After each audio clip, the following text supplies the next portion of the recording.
Fear सा बन रहा है कि कब और क्यों बन रहा है, क्योंकि दूसरे सब्जेक्ट के रिजल्ट आने शुरू हो गए हैं। किसी का सिलेक्शन हो रहा है, किसी का नहीं भी हो रहा, एंजाइटी जैसा लग रहा है। तो हम क्या करें? सर, हम तैयारी तो कर रहे हैं, मगर हमें कैसे पता चलेगा कि राइट वे में हो रही है या नहीं हो रही? यानी कि प्रिपरेशन की मॉनिटरिंग कौन करेगा, यानी कि हमें कौन बताएगा? स्कूल में थे जब तब तो हर रोज़ हर सप्ताह स्कूल में टेस्ट होते थे, फिर हाफ ईयरली एग्ज़ाम और बहुत सारे पैटर्न थे। मगर अब हमें कैसे पता चले कि हमारी तैयारी है? यानी कि कौन करेगा और किस प्रकार से हम करें? मतलब क्या सॉल्यूशन ऐसा है इस सिचुएशन के अंदर? और तीसरा बड़ा सवाल आया कि जब से रिजल्ट आने शुरू हुए हैं, एग्ज़ाम बिल्कुल नज़दीक आ रहा है, सामने आ रहा है, और जो तैयारी करने की कोशिश तो हम ज़्यादा कर रहे हैं मगर पढ़ाई हो कम रही है। कोशिश तो हम ज़्यादा कर रहे हैं मगर हो कम रही है। ये 3 सवाल बहुत सारे स्टूडेंट के हैं, और ऐसा ही सवाल आपका है, यानी कि इनमें से कोई सवाल आपका है तो ये वीडियो आपकी हेल्प जरूर करेगा, ये मेरा विश्वास है। जी हाँ, नमस्कार, मैं doctor Praveen Mohil, study wellness expert और NLP प्रैक्टिशनर, रूबरू हूँ आपसे 3 क्वेश्चंस को लेके। और इसमें मैं जो NLP यानी कि हमारा जो माइंड का जो साइंस है, यानी कि हमारा माइंड किस प्रकार से काम करता है, उसके सिद्धांत जो हम काम करते हैं, प्लस मेरे अब तक के एक्सपीरियंसेस, प्लस आप जैसे ब्रिलियंट स्टूडेंट जो डिस्कस करके जाते हैं, सीखते हैं और फिर वो आके बताते हैं अपनी सक्सेस स्टोरी को, और वो एंडोर्स करते हैं कि उस बात से हमें ये फ़ायदा मिला, उस चीज़ से हमें ये फ़ायदा मिला। उन सब के मद्देनज़र मैं ये आपसे बात कर रहा हूँ। सिचुएशन अभी ये बनी हुई है कि सर, असिस्टेंट प्रोफेसर के जो अभी एग्ज़ाम हुए थे ना, उनके रिजल्ट आने शुरू हो गए हैं। कभी किसी सब्जेक्ट का आता है, कभी किसी सब्जेक्ट का आता है, और जैसे जैसे रिजल्ट आते जा रहे हैं, इससे हमें पता चल रहा है कि हमारा भी नंबर आने वाला है, मगर क्या रिजल्ट आएगा हमें नहीं पता, और एक डर बना हुआ है, एक एंजाइटी सी बनी हुई है। तो डियर स्टूडेंट, अगर ये फियर सा बन रहा है तो आपको घबराने की ज़रूरत नहीं है, पहले तो खुश हो जाइए। खुश क्यों? क्योंकि आपका माइंड है वो पूरी तरह से पूरे सिस्टम से कनेक्टेड है, अवेयर है, मतलब सुन्न नहीं है कि कुछ फर्क ही नहीं पड़ रहा कौन क्या हो रहा है। अच्छी बात है, होना जरूरी है। एक हल्का सा स्ट्रेस होना चाहिए, ये जरूरी है, ये सामान्य है, ये नॉर्मल है, ठीक है। अब सवाल है कि साहब, हमें कैसे पता चलेगा कि ये स्ट्रेस हमारा हल्का सा है या भारी है? अगर आप आराम से खाना खा रहे हैं, फ्रेश हो रहे हैं, यानी कि आपका खाने पीने का जो साइकिल है वो चल रहा है, नॉर्मल चल रहा है, नॉर्मल आपको भूख लग रही है, नॉर्मल आपको नींद आ रही है, तो समझो कि ये आप हेल्दी हैं, आपको कोई प्रॉब्लम नहीं है। अगर ऐसा कुछ होता है तो आप अपने डॉक्टर से जरूर कंसल्ट करिएगा, क्योंकि हम लोग डॉक्टर नहीं हैं। दूसरा क्वेश्चन है, बहुत महत्वपूर्ण क्वेश्चन है ये, और जो मेरे अधिकांश जो ऑडियंस हैं, जो मेरे वीडियोज़ को देखते हैं, सुनते हैं, कमेंट करते हैं, उनके लिए तो बहुत ज़्यादा है। क्या है कि सब मेरी जो तैयारी जो है उसकी मॉनिटरिंग कौन करेगा और कैसे हो मॉनिटरिंग? यानी कि कैसे पता चले कि भाई तैयारी सही है या नहीं है, कम है या ज़्यादा है, कहाँ मैं कि किस सब्जेक्ट को बढ़ाऊँ, किसको कम करूँ, कौन सी चीज़ छूट रही, ये सब कौन बताएगा? कैसे करेंगे? बिल्कुल, इसके सॉल्यूशन के लिए हमें क्या करना है? अगर आप PhD कर रहे हैं, तो आपके गाइड बहुत अच्छे हैं, बेस्ट है।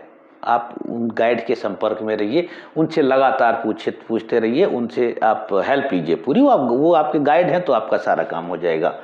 अगर मान लो आप PhD नहीं कर रहे हैं, MSc के या कोई आपके टीचर, आपके जो प्रोफेसर आपके कांटेक्ट में हैं, तो आप उनसे लगातार संपर्क में रहिए, उनसे आप डिस्कस करते रहिए, उनको आप बताते रहिए रेगुलर कि मैंने ये पढ़ लिया, ये नहीं आता, उनसे पूछते रहिए। जो आप उनसे पूछोगे तो आप वो चीज़ें आपकी अपडेट हो जाएंगी। मगर कुछ स्टूडेंट ऐसे हैं जो जिनके पास ये दोनों चीज़ें नहीं हैं, तो वो स्टूडेंट ये करें कि भाई एक अच्छी सी बुक खरीद लें, मोटिवेशनल बुक खरीद लें, एक जैसे डेल कार्नेगी हो गया, और बहुत सारे राइटर हैं, मोटिवेशनल बुक्स हैं। अगर आपको लगता है कि मुझे पता नहीं, यानी कि आपको बुक का नाम सजेस्ट करना है, तो मैं आपको सजेस्ट कर दूंगा, बशर्ते कि आप अपनी सिचुएशन बता देंगे कि भाई आपके पास ये क्या क्या सिचुएशन है, क्योंकि हर बुक हर बच्चे के लिए नहीं बनी होती, हर बच्चा खास है, उसके लिए कोई खास बुक मिलती है तो रिजल्ट बहुत बढ़िया मिलते हैं। रिजल्ट उसके भी अच्छे मिलेंगे उसको, मगर वो बहुत बेहतरीन रिजल्ट उसे मिलते हैं। कुछ बच्चे कहते हैं साहब हमने बुक्स तो बहुत पढ़ ली हैं, कोई बात नहीं, तब आप क्या करें कि आपका जो सिलेबस है, सिलेबस तो डिफाइंड है, इस सिलेबस को आप एक शेड्यूल में डिवाइड कर लें।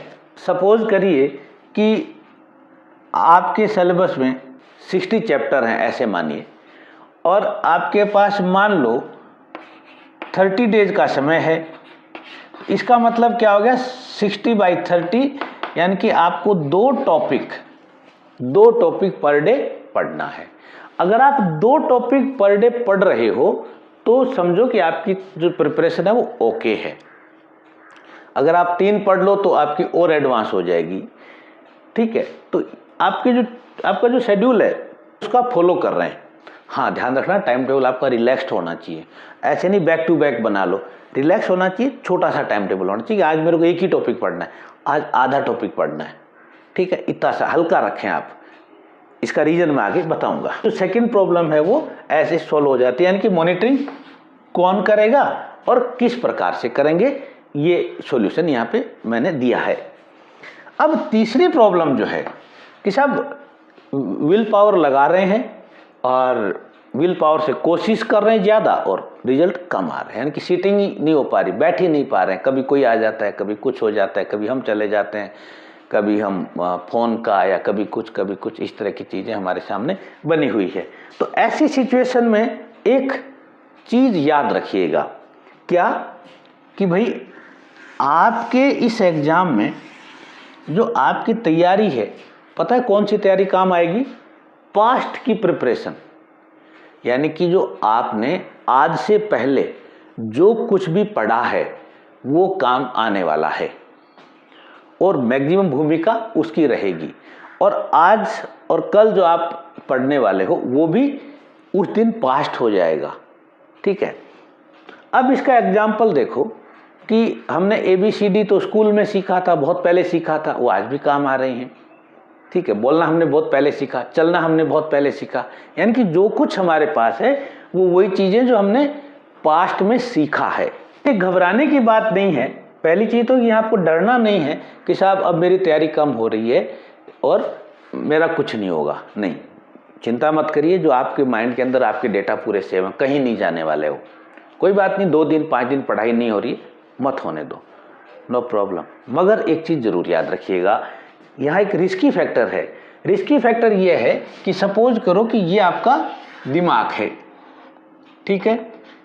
अब ये आपका जो माइंड है, अब इसको देखो कि इसमें भरा हुआ क्या है। अगर काम की चीज़ें भरी हुई हैं, काम के डेटा भरे हुए हैं, तब तो बहुत अच्छी बात है।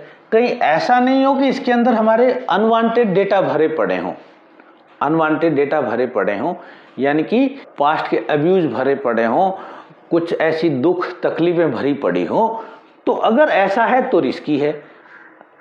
अगर ऐसा है, आपको लग रहा है कि मेरे दिमाग में तो भाई ये जो स्टडी वाली चीज़ें तो है ही नहीं, मेरे पास तो वो है, उसने गाली दी, उसने धक्का दिया, उसने ये किया, उसने ये किया, उसने ये किया, और पूरी दुनिया खराब है, मतलब मेरी आज की जो खराब स्थिति के लिए दूसरे लोग जिम्मेदार हैं, दुनिया जिम्मेदार है, तो समझना कि यहाँ पे ये चीज़ तब आपको किसी अच्छे काउंसलर से, या में जो बड़े लोग हैं, माँ बाप हैं, या दादी दादा नानी नाना है, आपको उनसे डिस्कस करने की ज़रूरत है। क्योंकि ये जो बड़े लोग हैं, नाना नानी दादा दादी चाचा, ये लोग बेसिकली बाय डिफ़ॉल्ट काउंसलर का काम करते हैं। और क्यों करते हैं? क्योंकि वो आपको बचपन से जानते हैं, वो आपको पूरी तरह से जानते हैं, वो आपके कंसेप्ट को समझाएंगे आपको, और यहाँ से फालतू की चीज़ें कम हो जाएंगी। प्लस एक्सप्रेसिव राइटिंग एक टेक्निक है, उसको भी आप काम ले सकते हैं। और अगर वो भी नहीं हो तो आप अपनी बताएंगे तो हम, चूँकि हम लोग NLP के पर्सन हैं, माइंड के जो साइंस की हम बात करते हैं, तो हम बिना किसी आपके केमिकल ट्रीटमेंट के हम लोग काम करते हैं। तो आप किसी NLP के पर्सन से मिलें ताकि आपको फास्ट रिजल्ट मिल जाएंगे। होप कि आपके सवालों का जवाब मिला होगा। आपको लगता है कि वीडियो अच्छा है तो लाइक कीजिएगा, और किसी की हेल्प के लिए आप शेयर कीजिएगा और ऐसे ही अगले वीडियो के नोटिफिकेशन के लिए चैनल को सब्सक्राइब कर लीजिएगा। Wish you all the best. Thank you very much.